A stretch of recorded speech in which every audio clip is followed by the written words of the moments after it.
Today, we're diving into Buddhism, but, you want to, understand it without, all the religious jargon, right? We get that. Yeah. And we watched this really interesting YouTube video, and it's called Buddhism, like the religion of no religion.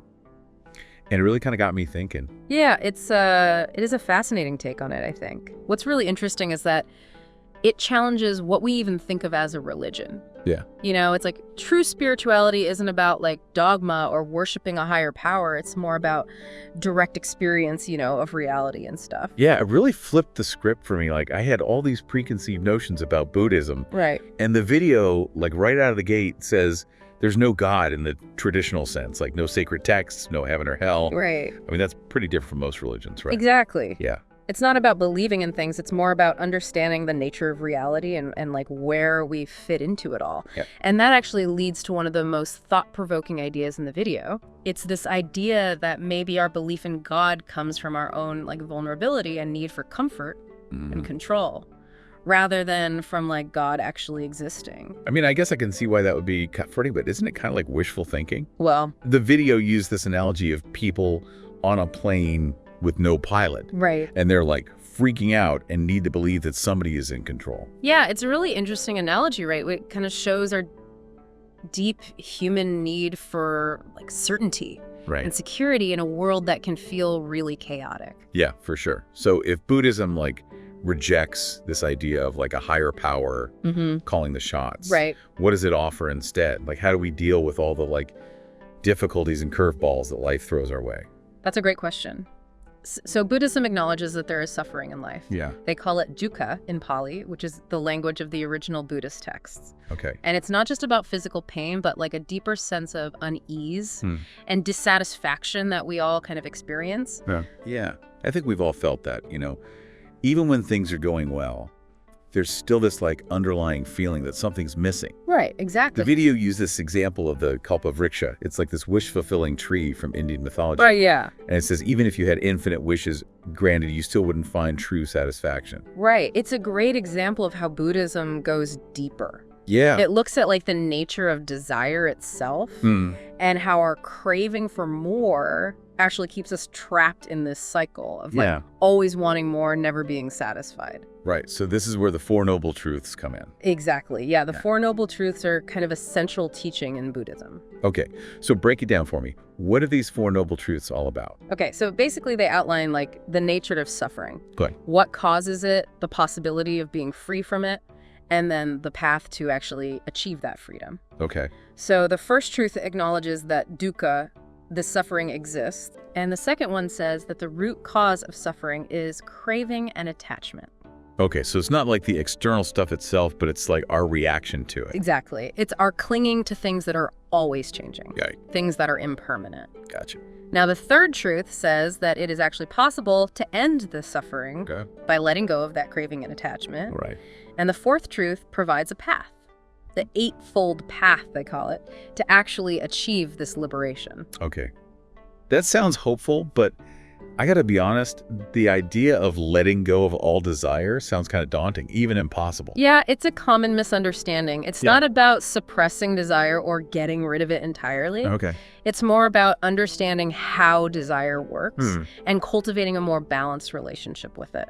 Okay. So how do we actually do that? I mean, wanting things is so ingrained in us. Right. So the video talks about this. Yeah. It points out that we often look for validation and fulfillment from outside sources.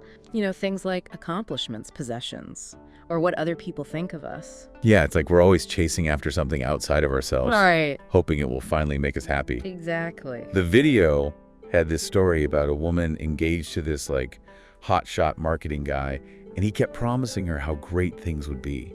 Oh, yeah. It was so relatable, It really highlights how clinging to external sources of happiness keeps us stuck in this cycle of always wanting and striving for more. Yeah. But Buddhism offers a different perspective. Okay. It suggests that true fulfillment comes from cultivating inner peace and wisdom. So instead of looking outside ourselves for happiness, we need to find it within. Exactly. It's about shifting our focus from wanting to having. Okay. From seeking validation from others to recognizing our own inherent worth.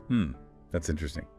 And that brings us to another key Buddhist concept, right? Yes. This idea of the illusion of a separate self. Exactly. The video touched on that briefly. Yeah, I compared it to like the artificial divisions we see on maps. Right. But how can there be no self? Mm. Like, isn't that who I am?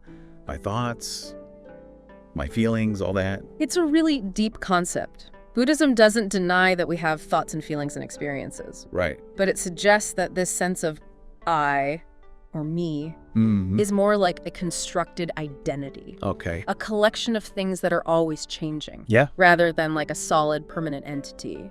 Okay, I think I'm starting to get this sound. Yeah, So if we're not so attached to this idea of like a fixed self, right. maybe we can loosen the grip of our desires a bit and find some real peace. Exactly. That's a great insight. By understanding that everything is interconnected Yeah. and impermanent, Right. Yeah. we can start to see through this illusion of separation Okay. and find true contentment. This is really making me rethink my own ideas about happiness Mm. and what it means to live a good life. Mm-hmm. But I'm still curious. Yeah, How does this no-self idea relate to the concept of suffering? that's a great question. And that leads us into one of the most profound and challenging aspects of Buddhist philosophy. It's like really deeply connected, this idea of no self, to the whole concept of suffering. Because when we like cling to this illusion of a separate self, it's Yeah. like we create this division between ourselves and everything else. Right, so it's like me versus them, mine versus yours. Exactly. And that sense of separation, that's where so much suffering comes from. You know, we get attached to things, to Yeah. people, to ideas, Yeah. and we're terrified of losing them. Right. And that fear, that's what drives all our desires, anxieties, conflicts, you name it. It's like we're trying to build happiness on this foundation that's like always shifting and crumbling beneath us. That's a great way to put it. And the video even says that religious scriptures, Okay. which people often turn to for comfort and guidance, can actually make this illusion of separation worse. Yeah, I remember that it called out specific religions like Hinduism, Christianity, Islam, Judaism. Right. It said their scriptures are all colored by human desires and anxieties. Yeah. Wasn't that a bit controversial? It might seem that way on the surface, but the point is that these texts were written by people, Right. influenced by their particular time and culture. Yeah. And Buddhism encourages us to look beyond those stories, to find truth through our own direct experience. Okay, so if we can't rely on scriptures or like external authorities, Right. how do we even begin to understand what's true? It feels like Buddhism is asking us to question everything. In a sense, it is. It's about cultivating curiosity and skepticism, even about the teachings of Buddhism itself. Yeah. The Buddha himself told his followers not to just blindly accept what he said, Right. but to actually test it out, see if it holds up in their own experience.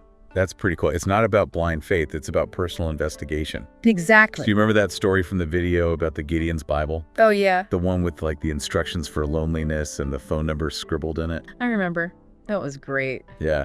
It really shows that even religious texts can't always give us the comfort or the answers we're looking for. Exactly. Buddhism acknowledges that life is complex and messy. Right. There are no easy answers or quick fixes. Yeah. It's about developing wisdom and compassion through careful observation and mindful living. So it's less about following strict rules Right. and more about understanding how our own minds work and how they create suffering. You got it. The video uses this metaphor of a mirage to describe our desires. Okay. You know, they always seem just out of reach. Yeah. And even when we get what we want, a new desire pops up to take its place. It's like we're always chasing after something, but never really catching it. Exactly. The satisfaction never lasts.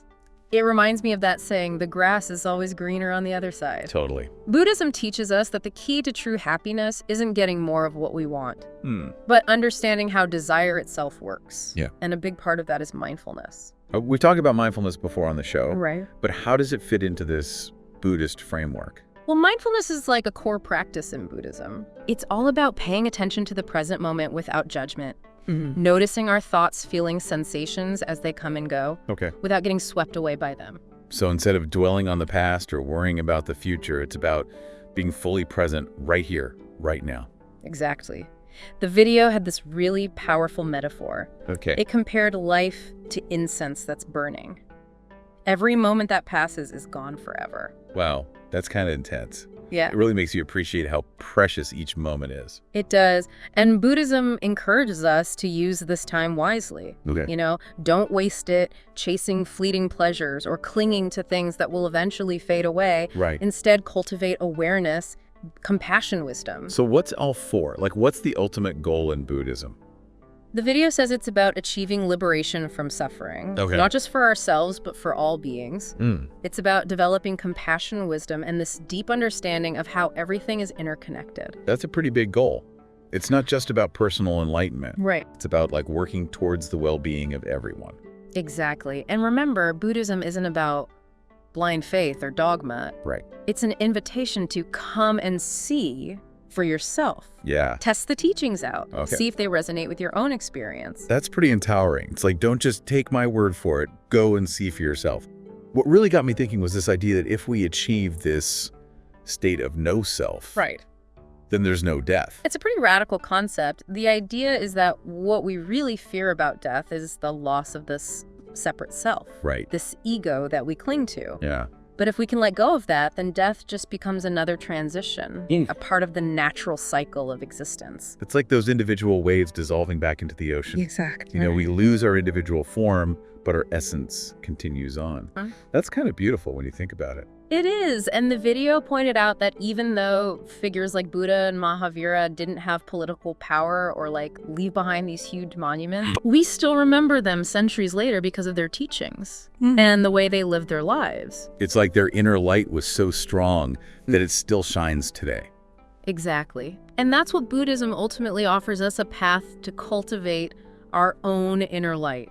To find lasting peace and fulfillment. Yeah. And to make a positive difference in the world.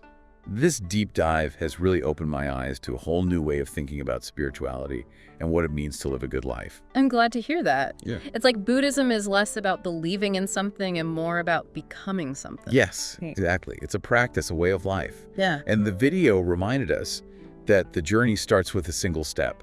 That's right. It's like we need to stop clinging to all those external things Right. and start cultivating a sense of contentment from within. I think that's a great segue into the last part of our deep dive. Okay. We were both really struck by that metaphor about licking honey off a knife. That honey and knife thing. Yeah. I don't know why, but that one really stuck with me. Yeah, me too. It's such a good visual. Yeah. You know? Yeah. Of like chasing after these like short-term pleasures. Right. And in the process, like actually hurting ourselves. Exactly. It's such a powerful way to show how like clinging to all this stuff, like possessions and, you know, ego stuff. Yeah. It can actually make us suffer more. Right. Not less. And the video's point is that when we're like consumed by wanting, we're like those little kids. Yeah. Desperate for something we can never really get enough of. It makes me think about how much we look for validation from other people. Yeah. Or try to fill this like emptiness inside with stuff. Right. Like, you know, a fancy car or likes on social media. Yeah. It's like we're trying to cover up something that's missing. Totally. Yeah. But it doesn't really work, does it? No, not really. It's like trying to quench your thirst with salt water. Exactly. Yeah. You can't find true happiness in those external things. Buddhism is all about cultivating contentment and self-worth from within. Okay. When you have that why, you don't need all that other stuff to feel good about yourself. Yeah, I get that. Right. But how do we actually do that? Like, how do we shift from that, like, wanting mindset to a more content one? Well, the video suggests, like, one way is through contemplation. Specifically contemplating, like, impermanence. Really thinking about, like, aging and death. Okay, that sounds kind of heavy. Yeah, I know. But the point is to, like, face those realities instead of ignoring them or pretending they don't exist. Makes sense.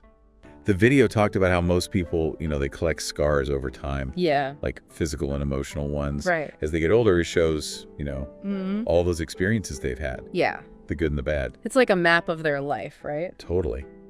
But then it talked about people who live more authentically. Right. Like they're not consumed by all those desires and illusions. Yeah.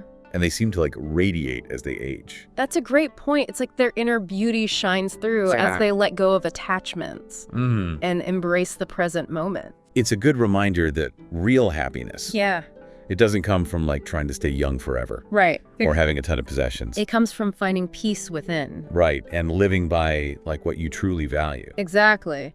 And then the video talked about how a lot of people approach death Yeah. Yeah. Clinging to their stuff and their identities. It's like they're trying to hold on to something that's slipping away. Right. And that just makes it harder. Yeah. It just adds to the suffering. It's like those stories you hear about people on their deathbeds. Yeah. Who finally realize what's really important. Right. It's not the stuff they had. It's the relationships and the love. Exactly.